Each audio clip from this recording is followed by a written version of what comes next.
الحمدللہ والصلاة والسلام علی رسول اللہ اما بعد۔ آج کے درس میں انشاءاللہ عز و جل ہم یہ بتلائیں گے کہ احرام کی حالت میں کون کون سے کام کرنے جائز ہیں۔ احرام کی حالت میں آدمی مرغا ذبح کر سکتا ہے، بکرا ذبح کر سکتا ہے، چاہے خود اپنے کھانے کے لیے ہو یا کسی اور کو کھلانے کے لیے ہو۔ کوئی بھی حلال جانور ذبح کرنے کی ضرورت ہو تو حالت احرام میں ذبح کر سکتا ہے۔ ایسے ہی وہ موذی جانور جو اس کی تکلیف کا باعث ہیں انہیں بھی مار سکتا ہے۔ شیر ہے، بھیڑیا ہے، چیتا ہے، سانپ ہے، بچھو ہے، چوہیا ہے، چھپکلی ہے، جو بھی موذی جانور ہیں سارے موذی جانوروں کو مارنا احرام کی حالت میں جائز ہے۔ ایسے ہی سمندری شکار یا دریائی شکار کرنا، مچھلی وغیرہ کا شکار کرنا بھی جائز ہے اور اسے کھانا بھی جائز ہے۔ اللہ تعالیٰ نے قرآن پاک میں ارشاد فرمایا، سورہ مائدہ آیت نمبر 96، احل لکم صید البحر وطعامہ متاعا لکم وللسیارہ وحرم علیکم صید البر ما دمتم حرما واتقوا اللہ الذی الیہ تحشرون۔ تو اللہ تعالیٰ نے اس آیت میں بتایا کہ سمندر کا شکار انسان کے لیے حلال ہے اور اس سے جو خوراک مل جائے وہ مسافروں کے لیے اور شکار کرنے والے کے لیے وہ جائز ہے۔ البتہ خشکی کا شکار حالت احرام میں حرام ہے۔ حالت احرام نہ ہو تو خشکی کا شکار جائز ہے۔ اور پھر اللہ تعالیٰ نے کہا اس اللہ سے ڈرتے رہو جس کی طرف پلٹ کے جانا ہے۔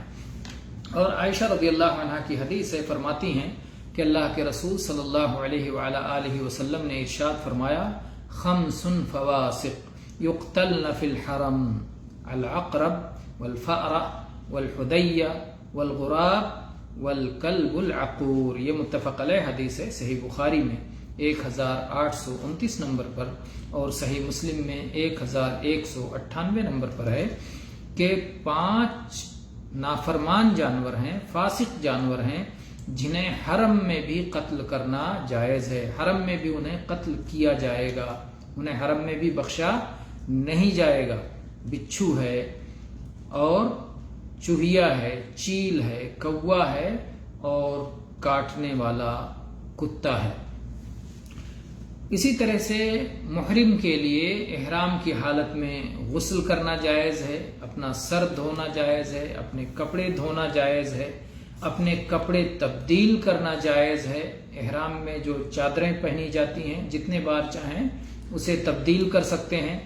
ایسے ہی محرم کے لیے جائز ہے کہ وہ چاندی کی انگوٹھی پہنے، وہ چشمہ لگائے، وہ کان میں سننے والے جو آلات ہوتے ہیں کان سے لگائے جاتے ہیں وہ کان میں سننے والے آلات لگا سکتا ہے، ہاتھ میں گھڑی پہن سکتا ہے اور ایسے ہی پٹا پہن سکتا ہے، جو کمر وغیرہ میں پٹا ڈال کے بیلٹ ڈال کے باندھتے ہیں وہ بیلٹ پہن سکتا ہے، جوتے پہن سکتا ہے جو ٹخنے سے نیچے ہوں اگرچہ کہ ان کے اندر سلائی کی گئی ہو تب بھی۔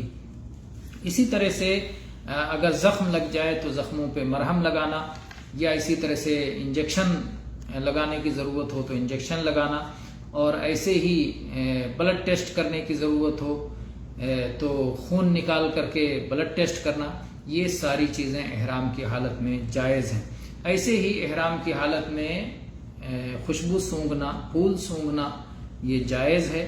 اسی طرح سے خیمے کے سائے میں رہنا، کمرے کے سائے میں رہنا، چھتری کا استعمال کرنا، یا اسی طرح سے چھت والی گاڑی میں سوار ہونا، کار وغیرہ میں بیٹھ کر کے چلنا، یا اسی طرح سے سر کھجلانا۔ بہت سارے لوگ یہ سمجھتے ہیں کہ اگر سر کھجلائے اور اس سے بال ٹوٹ گیا تو ایسا کرنا درست نہیں ہوگا۔ یہ سمجھ درست نہیں ہے۔ سر کھجلا سکتے ہیں، بدن کے دوسرے حصے کھجلا سکتے ہیں، چاہے بال ٹوٹ بھی جائے تو کوئی حرج نہیں۔ اسی طرح سے یہ حدیث معروف ہے، صحیح ہے کہ جو شخص قربانی کرنا چاہے اور ذوالحجہ کے ابتدائی 10 دن شروع ہو جائیں، ذوالحجہ کا چاند نظر آ جائے، تو ایسے شخص کو اپنے بال اور ناخن نہیں کاٹنے چاہیے، تو وہ شخص اگر حج یا عمرہ پہ جا رہا ہے تو ایسے شخص کو یہ کرنا چاہیے کہ وہ صرف سر کے بال کٹائے یا مڈائے اگر وہ حج تمتع کر رہا ہے، کیونکہ یہ عبادت کا حصہ ہے، یہ عبادت کا حصہ ہے، تو اتنا ہی کرنا جائز ہوگا۔ البتہ ناخن کاٹنے کی اسے کوئی ضرورت نہیں ہے، اس لیے وہ ناخن نہ کاٹے۔ تو یہ چند باتیں تھیں جن کے بارے میں ہو سکتا ہے بعض لوگوں کو غلط فہمی ہو جائے کہ یہ بھی احرام کی حالت میں کر سکتے ہیں یا نہیں کر سکتے، اس لیے اس کا بیان کر دیا گیا۔ واللہ تعالی اعلم، والحمد للہ رب العالمین، وصلی اللہ علی نبینا وسلم۔